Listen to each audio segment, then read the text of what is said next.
establishing a workers' co-op in Vermont is like, I don't know, planting seeds in a manure pile. It's going to grow like that.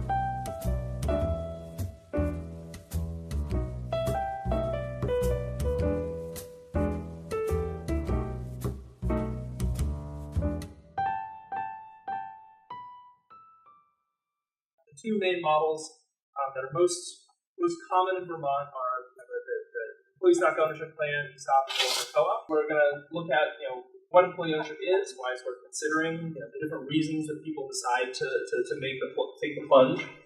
We'll go over these two models. We'll hear the stories of folks who've been through the conversion process themselves, and kind of some guidelines to think about when thinking about the different forms. What might work best for your company. So when we as an organization talk about employee ownership, we really are talking about broad-based ownership. There's a number of you hear about stock options and other things, but really we're talking about something that includes aims to include a large, broad section of the employees, not just managers, but the folks on the shop floor as well. The expectation that full-time hires will eventually have the opportunity to become owners. That's part of the work life, the work culture. Not immediately necessarily. There's a lot of variation on when someone can be invited in, or is vested, or depending on the model. But ultimately, sort of that being part of the path of being an employee at the company. There's these kind of other ways of kind of creating local ownership, creating some more vested behavior and incentives. We won't be diving too much into there today. And then one question just to kind of keep in mind, and there's a lot of different answers, and there's some flexibility depending on the model. But does ownership equal control? When people talk about ownership, write about ownership, it's often if you think about them, property is these kind of like twigs that are bound together. The two big twigs are control and claim to the residual earnings of the company. So when you're talking about how the ownership works, those are things to be considering as you go forward. So when employee ownership in general can be thought of in a number of ways. One is kind of the self-interest piece. It can be a very practical way for a business owner to exit. Especially when we're talking about the sort of wave of kind of baby boomer business owners for whom there's this demographic bulge that's coming, and that we're already kind of at the front end of. But there's going to be a lot of folks at retirement age wanting to sell their businesses. So the employees, especially smaller businesses that have less of a market, are harder to find buyers for. The employees kind of have a lot of information, know how the business runs. It can be, if done well, it can be a really good option. And then also, sort of on the larger side with ESOPs, there's a number of tax incentives and capital gains tax deferrals that can be taken if you do it in certain ways. So it can be a way to exit that leaves the exiting owner with a substantial chunk of change in their pocket. Another piece is this kind of idea of shared capitalism. The idea of with all of this talk of wealth inequality, of employee ownership as a way of broadening capital ownership. Joseph Blasi, who's mentioned in the plenary, has done a lot on this and looks at all these different ways in which ownership can be shared and has been shared. So he does work on employee ownership, but also things like under his rubric of shared capitalism, the stock options, profit sharing, all these mechanisms for kind of getting people in alignment with the profitability, with the incentives of the firm they work for. And then people kind of there's the perspective that this is part of kind of building these alternative economic structures that again broaden ownership, increase participation, create opportunities for workplace, in some cases workplace democracy, create a more meaningful work life. There's a lot of different reasons that people kind of come to this with seeing kind of employee ownership as really socially beneficial beyond just the company. It can often change over time as a culture of ownership builds. The focus can shift. So there's some companies, and Cindy mentioned, Gardner Supply as an example, where early on the entrepreneur sees employee ownership as their chosen path. So Will Rapp is a great example. There's actually a video if you go online from the forum that was put on by the Sanders administration in 1985 in Burlington, where Will Rapp talks about the early years and really, and very young Will Rapp talks about sort of the sort of why they were sort of pursuing that early on. So one reason is definitely sort of creating, everyone gets a piece of the action. If the company's successful, everyone has a stake in that beyond just their paycheck and keeping their job. And thinking like owners. This conversation we're going to have this afternoon during the afternoon plenary really is going to be addressing this. But how do people who have a more material, deeper stake in the outcome of the company, how does that encourage them to really sort of bring more things to the table than they otherwise would? So there's some companies that see it really as reflecting their operational sort of culture and structure. So companies that work already in a really collegial way, that feel like a partnership, that really try to be participatory in their management. Employee ownership can just sort of feel like a next step down there. The idea of creating stable employment, of owning your job, of in a world in which companies can and do often move a lot. The idea of the company being owned by the people who work there, rooting it in the larger community, and employee ownership being an opportunity to really sort of empower people and make people feel like they have a voice in the workplace. And so, in terms of startups, it's fairly rare to see an ESOP because something start up from an ESOP from scratch, because there's a significant amount of overhead for a very small entrepreneur stage business. We do see some worker co-ops. Probably the majority of worker co-ops that exist, according to the latest statistics, exist because they were started as worker co-ops. But a significant minority, about 40%, exist more because of because of like an ownership transition or sale to the employees. Most ESOPs are created when the owner exits. It used to be that there was a lot more kind of gradual sell a piece. We're seeing a lot more kind of going from 0 to 100. More recently. So for reasons to sell to employees, there's a lot of folks who see sort of the business as very much as it's just running your business. It's a source of profound meaning in your life. You have a community of employees. There's a sense that there's a responsibility some people feel, and it's oftentimes, I think, a substitution for what might otherwise have been a family business in those cases, where someone who might have wanted to pass off the business to their children, but their children are have another path in life. The employee group can have that same sort of community feeling and carry on the legacy. There's a practical sort of desire to align employee incentives with and to sort of boost company performance. And as Cindy mentioned, there's definitely research when combined with participatory management practices, the employee ownership really sort of does boost productivity. When in these big studies that have been done, it can sort of allow the employee or the seller to phase out versus the idea of selling to someone and stepping back and going to Florida. It can be something where you're starting to hand off responsibility. There's some folks who for whom when they sell they don't want to totally step back. They want to kind of gradually hand off pieces, or they simply want to continue, but they want to be have some that have less responsibility. We definitely see folks for whom they're at the center, they're holding it all, and they see by bringing up the level of responsibility of their sort of employees, they can kind of maybe not be the ones working 90 hours a week.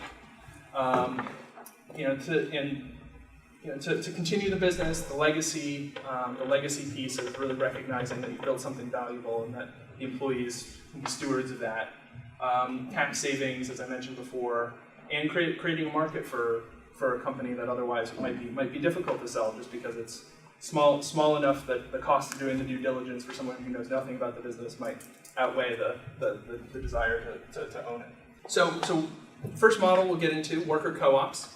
Worker co-op is a business owned and democratically controlled by its members for their common good. There's estimate around 300 to 400 nationally.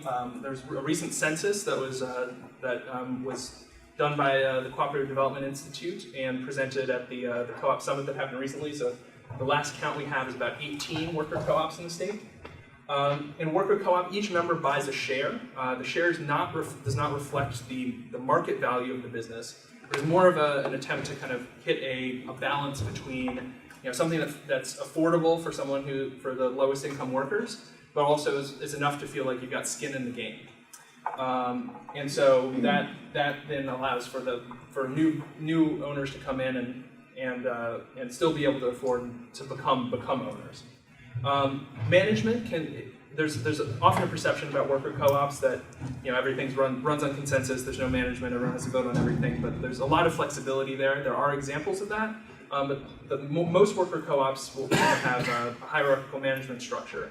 And the way the sort of power flows is the members elect the board hires and oversees the management, who then has the power to hire and fire employees. And there's a session later today that's getting into some of the HR specialized HR stuff that happens in worker co-ops. So there's some interesting stuff to know, but you definitely, most worker co-ops we see have that kind of a fairly often very participatory management structure, but still there's a manager where the buck stops. And compared to ESOPs, a lot of the smaller companies we see tend to be worker co-ops because the overhead is much lower. Whereas an ESOP is a retirement plan that's overseen by both the IRS and the Department of Labor.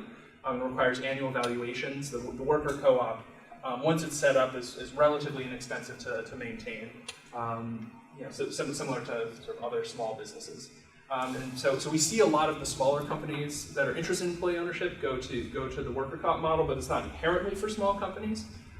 There's examples of them in the U.S. with several thousand employees. And in Europe, where the model's a lot more developed, there's examples like Mondragon is a famous one in Spain that has about 80,000 owners. Profit sharing, just real quick, the way profits are distributed in the co-op is based on usually hours worked or kind of a formula that involves W-2 income. So it's something where the people will have different wage rates, based on sort of the type of job they do, skill level.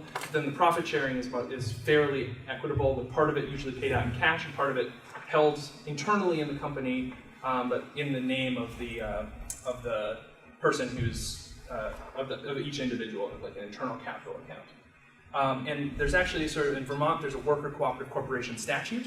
There are some examples of using co-ops as setting up co-ops as LLCs, with the co-op part being kind of in the operating agreement. There's pluses and minuses to both of those approaches. There's differing opinions on like what's the best route.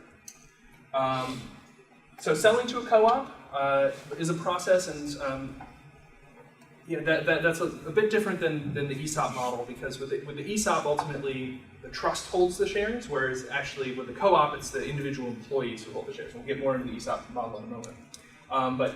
So the employees really have to be involved. They're ultimately the ones who are buying the business. So we usually start with the employees forming a steering committee. The management or the owner is interested in selling. The employees are interested in exploring buying. Making sure that there's a management transition plan in place. If there's an owner who's really sort of key to the functioning of the business, then you really want to make sure that their leaving isn't going to leave everyone high and dry. Then there's kind of an evaluation, usually someone kind of chosen as kind of a neutral party between the group of employees and the owners to figure out sort of what feels to be a fair price. And then the seller, there's a number of ways that the seller's concerns can be addressed. If the seller is holding a note, they can maintain a fair level of control until that note is paid off, if it's being self-financed. There can also be certain things that, contracts around keeping say if the seller does have a key role, that they'll stay for a certain number of years, things like that. Writing up a business plan if it's going to be different than the existing business plan, or modifying it for the co-op, setting up the bylaws, and then arranging the financing. As I mentioned before, the financing is often only a small part is in the sort of members' voting equity. So there's a number of approaches. There's ways they can sell non-voting preferred shares. They can get loans. There's a number of organizations. There's a couple in this room, actually, I see, Cooperative Fund of New England, the ESOP16, who sort of are interested in, it's in their wheelhouse to capitalize these sorts of deals. There's also, we've seen kind of going to the larger community and doing kind of equity crowdfunding or loan campaigns. to help with that. And then the business is either restructured or there's a new business entity that's formed that buys the assets, and then the former owner may become a member, or maybe that's when they decide that's when they leave. But then you're off and running with a co-op. So a couple of just things to think about on the co-op front. Even if the owner is the one driving the process, really the employee, you need employee buy-in. And so that takes education, that takes really getting, especially for businesses that haven't been sharing financial information, making sure that there's like sufficient financial literacy among the workforce to be able to understand and make a reasonable judgment if buying this business is a good deal or not. And we've worked with the small business development centers, and they've been a great resource in terms of bringing employees up to speed on how to read a balance sheet, how to read a profit and loss, how to understand the numbers of the business. That takes time. And that just kind of having that history of sharing information. Companies that do things like open book management are definitely a step ahead in the process, because the folks are already used to looking at the financials of the business and seeing how their behavior affects it. And if you're an owner, that just kind of adds to the value of those sorts of practices. So, Ian, ready to share the tale of Vermont Computing Co-op? Can I ask you a question? Mm-hmm. Definitely, yeah. I heard this crazy thing that if a worker co-op generates profits and they're not all distributed, then the undistributed profits are not taxable. Is that just a myth? I don't think so. Is that in a dream? It gets kind of complicated. It can be held, and sort of the taxes can be deferred internally until they're paid out to the member. But not, for instance, until they're used for capital growth in future years. Right. It gets tricky. I think there might be more talk about that in the next session, just in terms of how it goes, because it depends on how you're structured, and if you hold it like indivisibly or divisibly, it gets kind of arcane. Okay. But yeah, we could. Tech stuff. Mm-hmm. Cool. Cool. Hi, everybody. My name is Ian Stewart.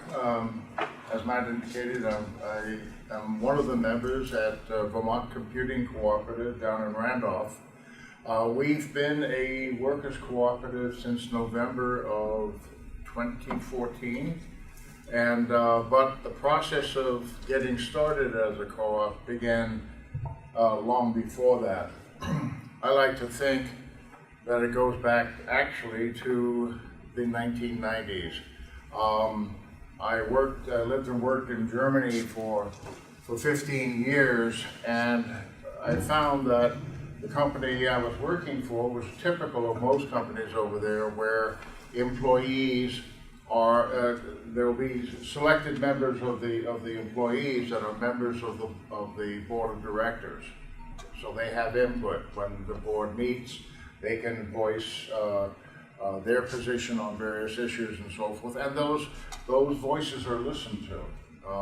The employees are considered an integral part of the staff of a company. I took that experience with me when I came back to the States, and I worked through a series of jobs in traditional companies. And then one evening in probably 2012 or so, I happened to be poking around YouTube and stumbled onto a lecture by one Richard Wolff, who was a professor of economics. I believe he was at UMass for a while. He is, or maybe still is, or was with the New School in New York City. I would highly recommend going on YouTube, doing a search for Richard Wolff, W-O-L-F-F, and he is a definite fanatic about workers' cooperatives. He believes they are the way to go in the future. Nothing against ESOPs, for those of you who are considering ESOPs, but he is definitely an advocate for employee ownership of a company. I took the lessons that he was teaching in his lectures, and then took that and did some research on it, and I said to myself, if ever given the opportunity, that might be something that we would want to do at Vermont Computing. About that time, the owner approached the employees of Vermont Computing and asked them, would they be interested in purchasing the company? I thought about it for a while, but then I said to myself, given the employees that we currently have, that's probably not something we want to do. Okay, it just wasn't the right mixture of people. Fast forward to April of 2014, I started thinking about it again with the folks that we had on board at the time, and we had a meeting and put the idea out, and everybody liked it, and we voted to approach the owner of the business about purchasing it. And that started the ball rolling. We had to do a whole bunch of things, as you might expect. We had to come up with a business plan, a set of bylaws. We had to hire an attorney. The company needed to be valued by somebody qualified to do that. And during this process, I did some I was constantly on the computer at home at night looking up for, a question would come up and I'd have to go and research it and so forth. And one of the things I came across was a piece by, I think it was in a magazine of some sort, and it said that most company conversions from a traditional company to a cooperative will take about 6 months. And I'm saying to myself, come on, we're just a little teeny weeny company. We could probably knock this off in about 60 days, right? 6 months later, we finally started Vermont Computing Cooperative. So it was a lesson learned. There's a whole myriad of things that need to be done. We had to, as I said, we had to hire an attorney. In this case, we hired a fellow by the name of Don Price, or Priest, depending on how you want to pronounce his last name. He specializes in worker co-ops. There's also another fellow we found out by the name of Laddie Lushkin, or Lushkin. He's in the, Lushkin is in the Randolph area, Braintree, I think is where he lives. Don Price is down in White River Junction. If you do a Google search for War, the number 4 co-op .com, I believe it is, you'll get to Don's website. But he was great. He was very helpful in helping us navigate the various legal things that needed to be done, not only at the federal but also at the state level. We hired the same accounting firm that had been servicing the company before the conversion. We felt that was an ideal transition. They knew the history of the company, they knew how we were set up, and it really didn't take much at all other than introducing them to the fact that we were a subchapter T organization, which for an accountant means something, I have no idea. But anyway, the transition was very, very easy as far as the accounting went. That was basically it as far as hiring folks, other than Miss Betsy Black in the back there, who works for the Cooperative Fund of New England. She worked with us very closely in getting the financing we needed to buy the company. Obviously, they needed to have the usual things such as a business plan, various financial forecasts, things of that nature. Betsy helped us with that, as did our accountant. And that's really that, and the legal side of it is what took so long. It was amazing how much we really had to work out to come up with a business plan, of course, and all that kind of thing. But as the process moved forward, we could see things starting to fall into place. And yeah, we signed the purchase and sale agreement, the non-compete agreements, and so forth at the end of October, and on the 1st of November, we were officially a workers' cooperative and in business. Can you show of hands, or can you tell me how many folks are interested in going the worker cooperative route? Okay, all right, excellent. It's a bit of a process. How many of you, those folks will be, has the owner approached you about as far as taking over the company. Have any of you fall into that category? I am the owner. How many are doing it the other way around, where the employees are approaching the owner? Okay, yeah. See, we're kind of different. We did that in the employees. It's not a big deal. It's not a crushing big difference, but you'll find that that is the usual case. I guess we're kind of an exception in that regard. The way we work, just to give you a little insight, we have 3 members, which are of the cooperative, and we have 3 part-time employees. Yours truly is the guy whose name is on the blame line for most things happening in the company. I'm the guy who gets bricks and bats thrown at him if something goes wrong, and I'm also the guy who gets the pat on the head if things are going right. I make the day-to-day decisions. We are not hierarchical in the traditional sense where I'm giving orders out to people. What I do is I'll pass out some general guidance. Let's not do this, let's not do that, that kind of thing.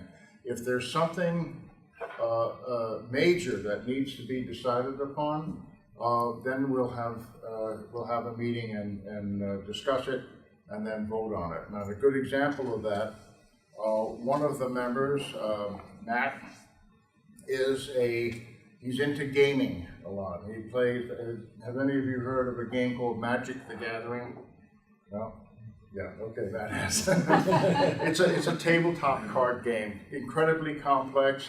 I've been around it for the last 8 months or so, and I still don't quite understand how it works or anything, but there are folks out there that are fanatical about it.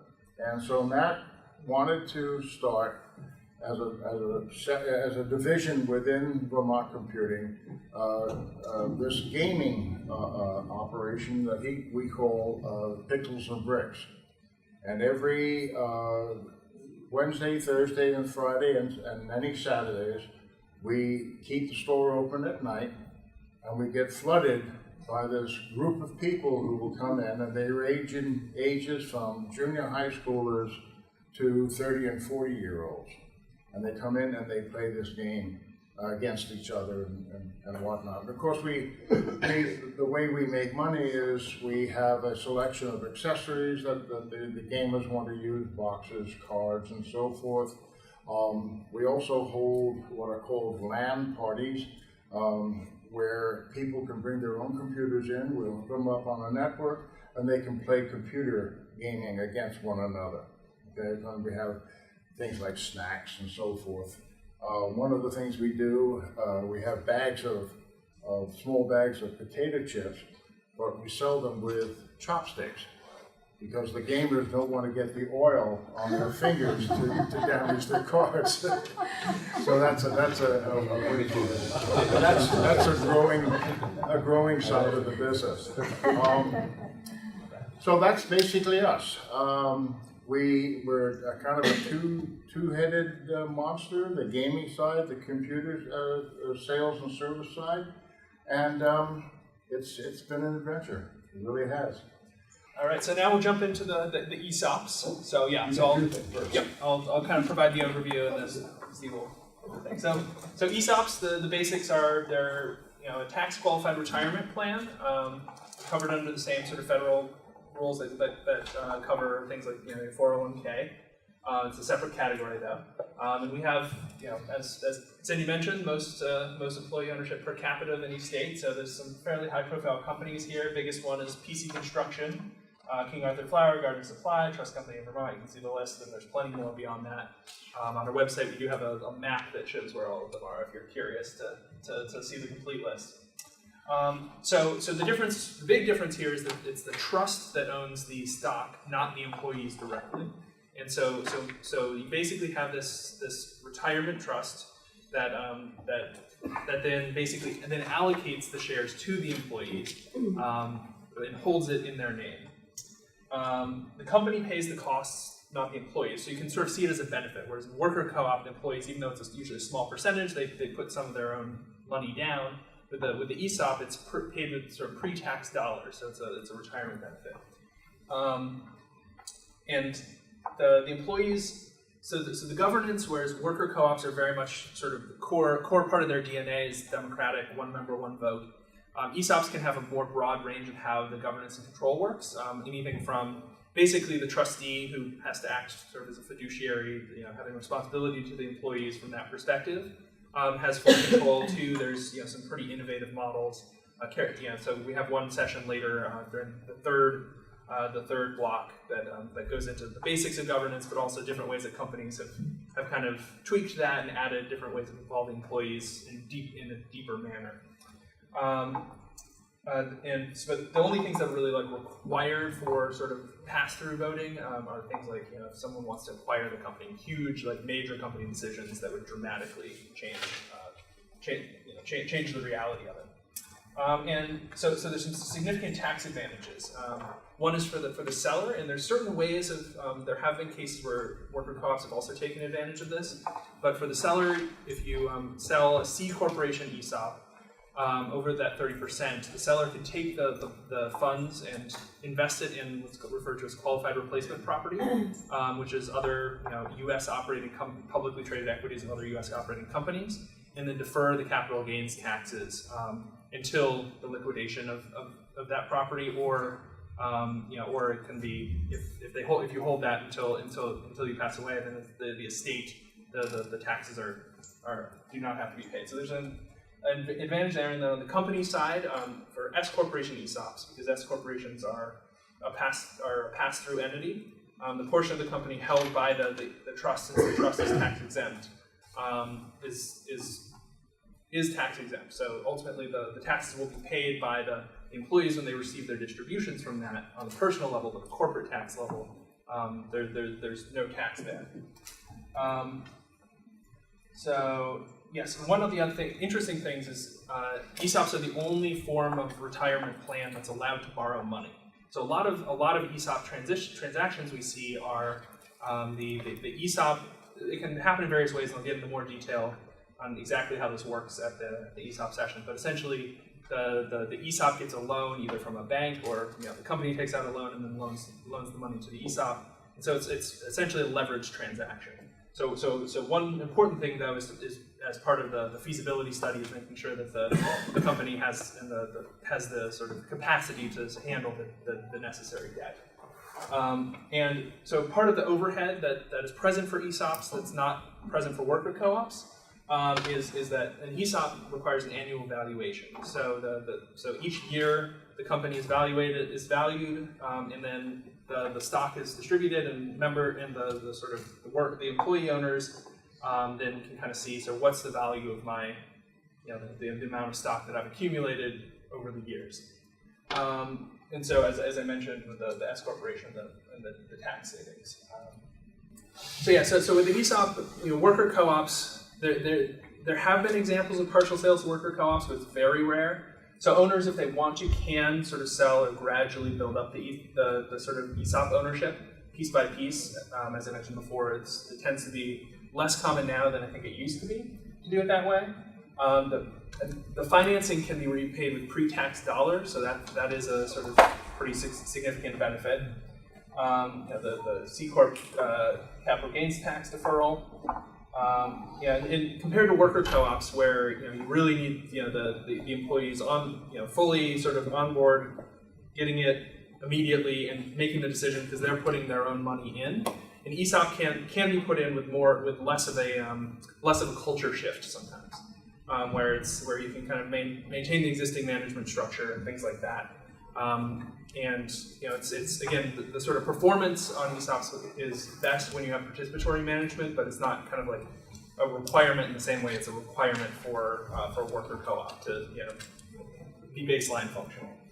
And the ESOP keeps the company in the community, maintains jobs. One of those big things is often sort of if you're going to transfer the company to another part of the country. That's the sort of thing that would require, like an acquisition, that would probably require a pass-through vote for the employee. So really, those core things the employee's interests really need to be kept in mind.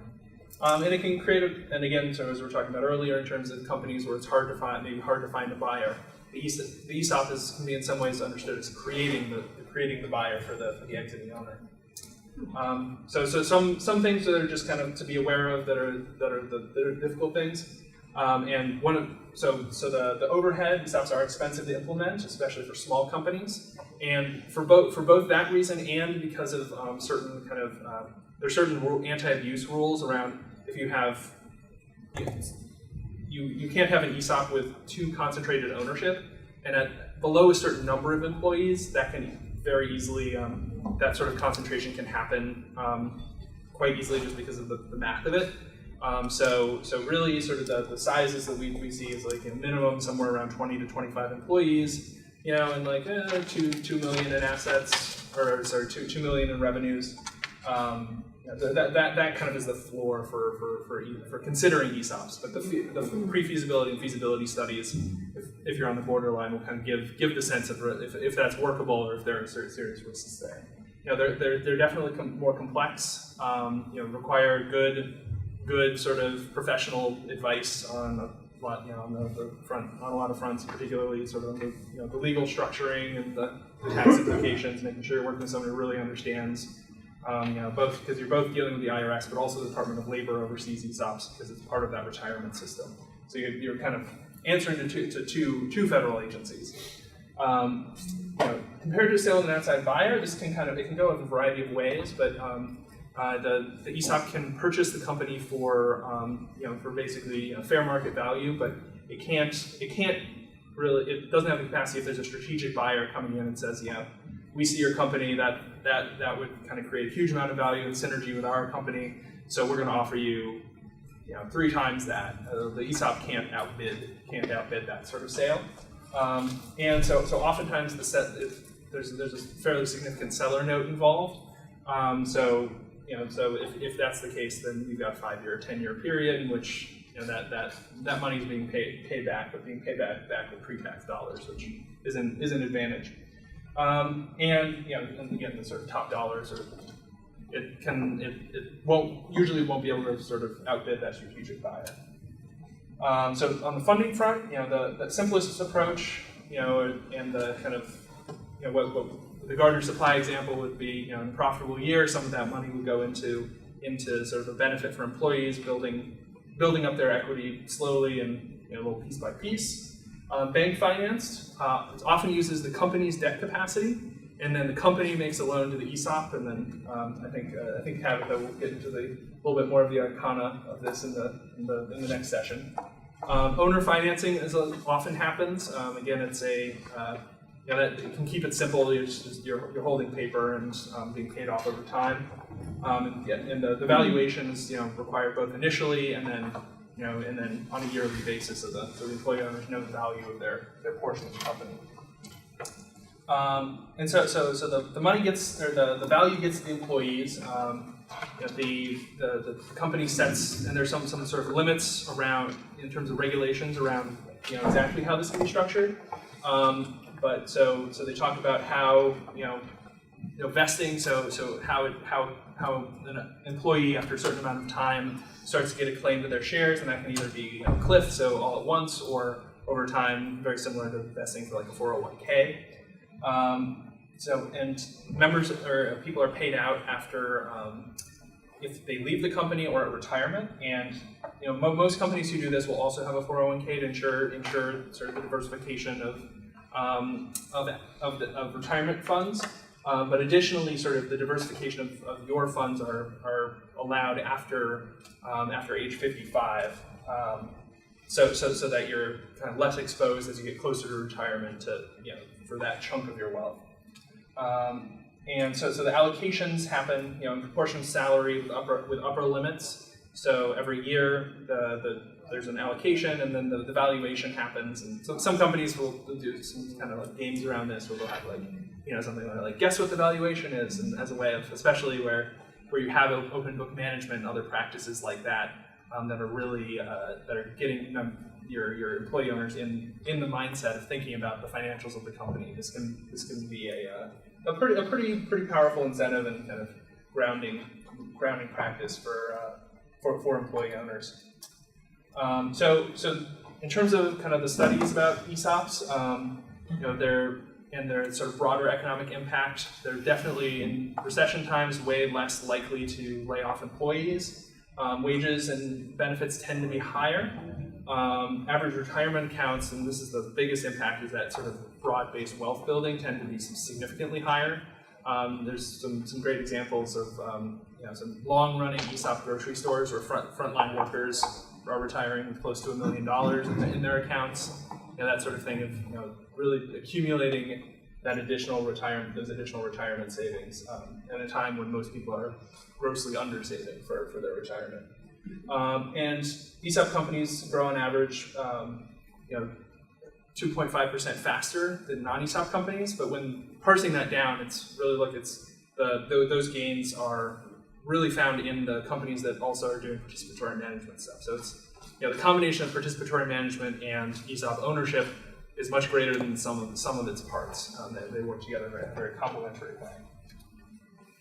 So things about being a good candidate for an ESOP: at least 20 employees, profitable with good free cash flow, adequate debt capacity, the adequate payroll to cover that leveraging if necessary, and really making sure, again, that, and this is true for both kinds of ownership transitions, making sure that management is in a place there's a layer of management that can take over for the owner, for what the owner's been doing, and that can be a very tricky thing depending on sort of like what hats the owner's been wearing for a long period of time and how to sort of transition that conversation is vital to have. You're making sure there's enough time, so if someone's like, I need to get this done in the next 2 months, you're rushing, it's not going to work.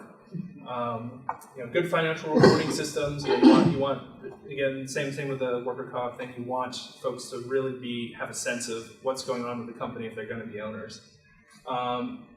And sort of an owner who's sympathetic to the idea, who wants to do this. Because this is much more owner-driven than the worker co-op that really requires both groups to really be fully engaged. That engaged owner is key. And just sort of that participatory culture and those practices that really make that transition easier. So just real quick, and again, this next session we'll go over this in more detail.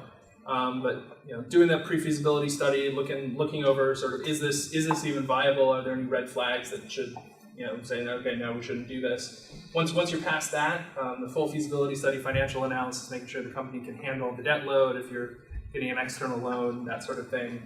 And then the valuation, financing kind of is pulled together.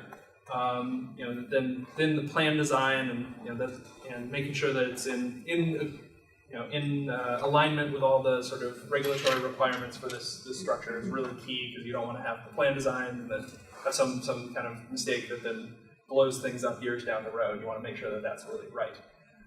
Then there's the closing and kind of getting the employees oriented to what this is, how it works. And the heritage aviation transition, we brought in, Don and I went and did a presentation and brought in some folks from Gardner Supply to sort of talk about their experience, and that sort of peer-to-peer learning between employee-owned companies is a great help.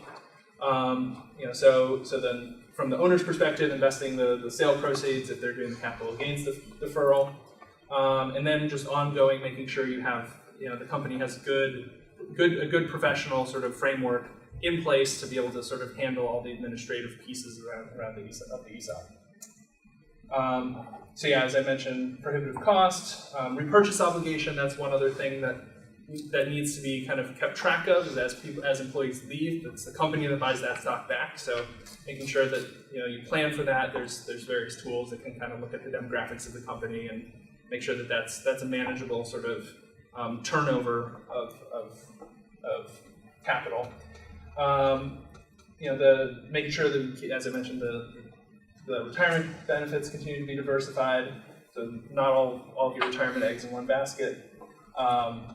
There's always the chance that tax regulations could change. There's pretty significant sort of political force, the ESCA and others, that the ESOP Association, that really make sure put energy into sort of maintaining those, but there's always that risk.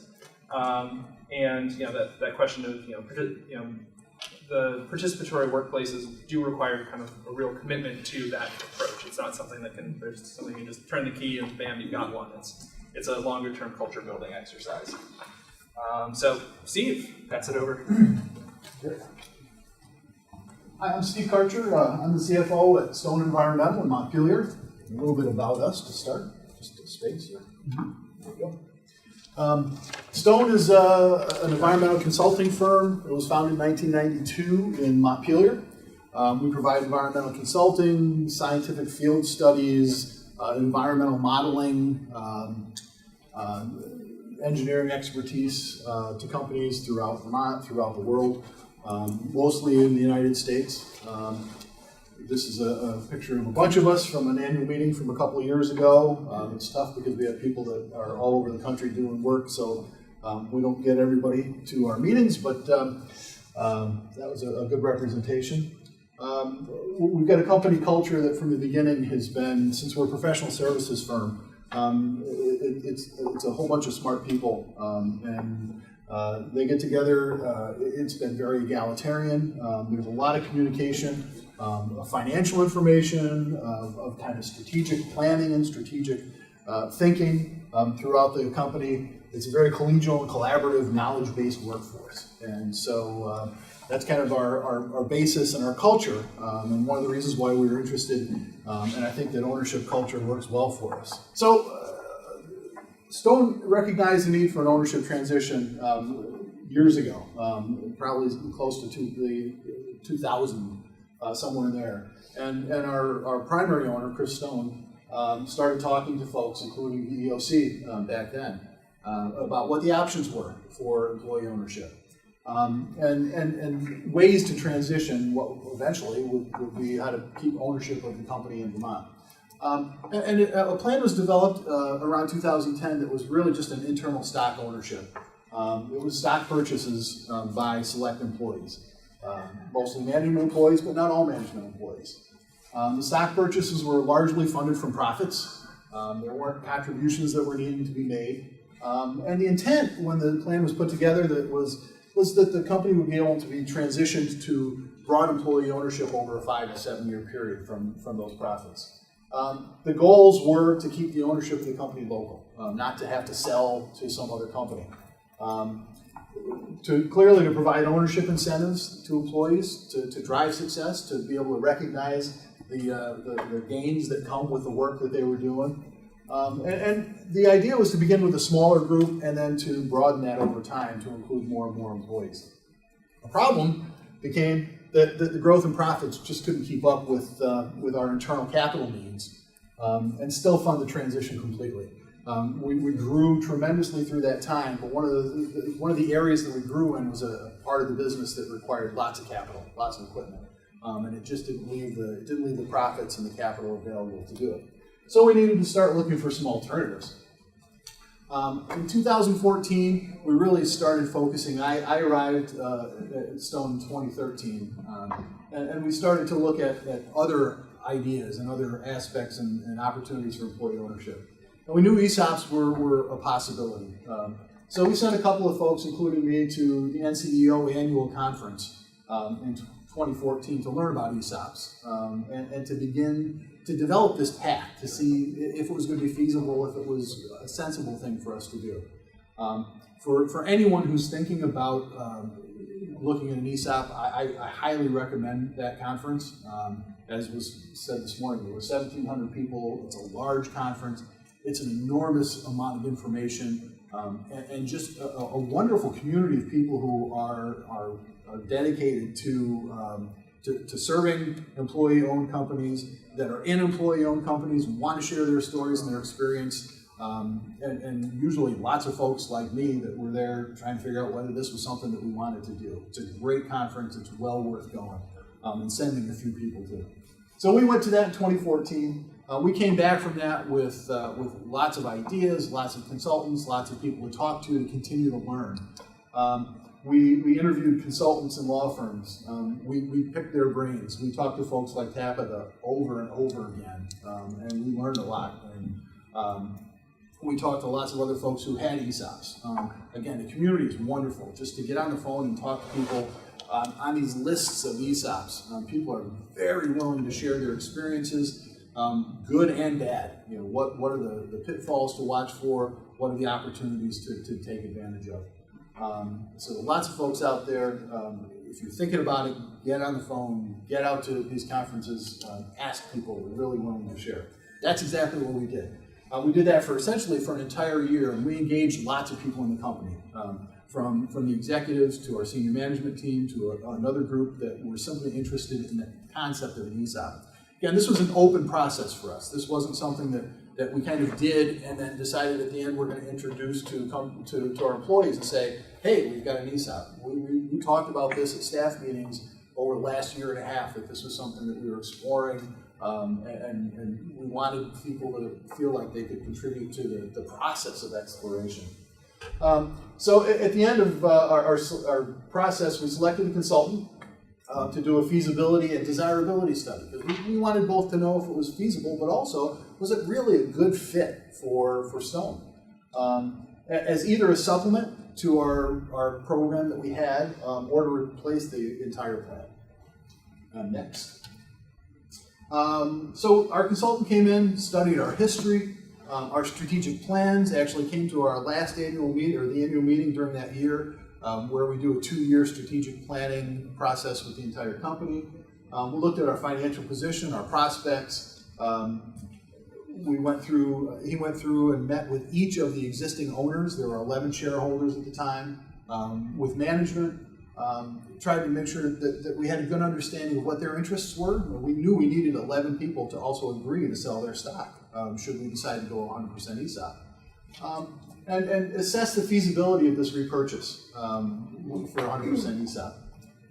We came to the conclusion that the openness to ESOP, the cultural fit were really, really good. It seemed like a good prospect for us. Financial viability was a bit of a problem, though. Our capital, again, our large part of our business that was capital intensive, required lots of debt. We didn't have a whole lot of debt capacity. And as Matt had put on the previous slide, the ability to do this requires, it's a leveraged transaction, so you've got to have some debt capacity. So we had some concerns about that, and knew that was actually only going to get worse because we had more equipment that we needed to be purchasing for this one piece of the business. So, in the middle of the year, we were approached by a national firm that was interested in acquiring Stone, but mostly interested in acquiring this one very specialized part of what we did. That happened to be this high-resolution site characterization line, where we go into contaminated sites and we figure out what's going on with the nastiness underneath the ground, are able to characterize it at a very high resolution so that the engineers can figure out the most cost-effective ways to remediate sites. But essentially, our piece of this was sampling and creating models and really understanding what's going on. It requires drill rigs, it requires an on-site lab, things that again are very expensive, and that we had some very, very proprietary capabilities and things that other folks didn't have. It was an area of expertise that this other company really wanted and couldn't get any other way than to buy it. We looked at that and thought about it. We realized that this was a win-win, or potentially a win-win. It would provide the folks, the small group of folks in that group for us, capital, because it was a big firm, national sales platform, so they could expand beyond even what we were doing, and provide those employees with opportunities for success with that business that we probably couldn't offer them with our limited access to capital. We asked lots of questions of the acquiring firm, most especially, are you going to keep these folks in Vermont? These are a bunch of our employees who've been with us a long time. They don't want to go somewhere else. We were assured that they would be left in Vermont. We tested that. We went out and talked to several other businesses that they had acquired and had similarly left to be businesses where they were. So we felt comfortable with that. And what we recognized was that was going to really allow us the capital to be able to take advantage of the ESOP at the same time. So we ended up selling this piece of the business and then moving forward with the ESOP. Next. So, we were able to combine the ESOP sale, the ESOP transaction and the sale. What came to the fore after we got started was that there were some very specific advantages to doing both of these transactions at the same time. So we decided to do what should be two very large transactions for a small company that you never want to do in the same period of time. We did them in the same period of time. And so we had an extraordinarily busy second half of 2015, and executed both of the transactions during that. So in doing this, we retained a law firm specialized in the creation of an ESOP, a firm out of Manchester, New Hampshire. We retained a valuation firm, and we continued the services of our feasibility consultant to kind of get to it. And we established an internal committee. Again, we had been talking to folks about this all along. So we established an ESOP committee to design the plan. This was going to be the employees' plan. We wanted folks that were going to be part of the plan to be involved in the management or the establishment of the plan. Got them on the phone with our law firm. We established the plan document. At that point, we also began communicating with employees to explain what an ESOP is, how it works. Again, as Matt said, it's a complex beast, and we're still trying to figure out how to do that well. And over the course of the last 6 months of the year, I spent most of my time on these two transactions, and the cost of the formation was about $75,000. It is a significant chunk of money for a small company. That's a question that is often asked, so I thought I would just address that. Next up. We got through. We established our ESOP on January 8th. It's 100%. We are thrilled with that. Now we are in the kind of implementation. We've got all of that background work done. We've got our plan documents distributed. We've hired our third-party administrator, another group of professionals. We've got them hired. We've got now really the communicating and realizing the benefits of the employee ownership. Really, the point for us as we got into it was the match between the culture, between the employee engagement, and the way that we wanted the company to be owned. So we are now at that point where we've got to get going on that. We expect going forward that annual valuations, working with an external trustee. We have an internal and an external trustee. I serve as the internal trustee, and then we have an outside trustee as well. And then the third-party administrator, we expect that'll cost about $30,000 a year on an ongoing basis, in addition to the contributions that we'll have to make. And we now have a newly created ESOP communications committee that's learning how to take the responsibility for connecting Stone with other ESOPs, for connecting our employees with what the benefits are going to be. If anyone has questions, things you'd like to ask either myself or either of the experienced folks in the room who've gone through this, fire away. Matt, Steve, you talked about 100%. Yep. And I've heard from other people say, oh, maybe do 50, and kind of try it out. Where in the choose first? What are the issues there? Why should I choose one versus the other? Well, our thinking is, as we talk to folks who had started at typically the 30%, because there are some of the tax benefits that come with 30%. Yeah. It seemed to us, as we talked to people, where they were successful, where the culture and the fit was good, and where I think ESOPs were introduced for those kinds of reasons, as opposed to purely a financing reason, an escape strategy for owners. That those companies that had them and it worked well all ended up heading toward that 100% and trying to get there, and it simply became a series of transactions. And we looked at it and said, if we can get to 100% in one transaction, let's just do it. You reduce transaction costs. It's clear. This is now employee owns. Our message to employees is that it's all yours. There's not somebody else who's getting some of those profits. It's all for us, and that was the reason for us. One other thing that can be a consideration for S corporation ESOPs is that tax benefit. If you're 50% ESOP owned, then 50% of those profits are having the other owners paying tax on, but the profits that are going to ESOP aren't. So the tax benefits on that front, if you're going to eat the S versus the C corporation route, are those.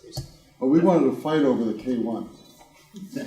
So it's just tax deferred though, right? I mean, that's will be taxed when the money's distributed, right? Right. Yes. So Steve, one other question. So that's $75,000 that you talked about in cost. Was that strictly external consultants, or did that include your efforts? No, that was none of my time. That was just, that was cash out for legal, accounting, evaluation. All right. And did that include, well, I guess the third-party administrator, those costs of $30K per year, that's sort of an ongoing burden you guys carry. Right, and there is no TPA in the formation of the ESOP. That's once you've got the ESOP in place, then you need that third-party administrator. Are you guys an S corp? Yes. I'm interested to hear from both presenters how the management of the company, both day-to-day and from a governance standpoint, changed. How was it different before and after the ownership conversion? Or did it change? Yeah. When we first started off, we tried doing everything on a very democratic level. That became very apparent very quickly that wasn't very practical.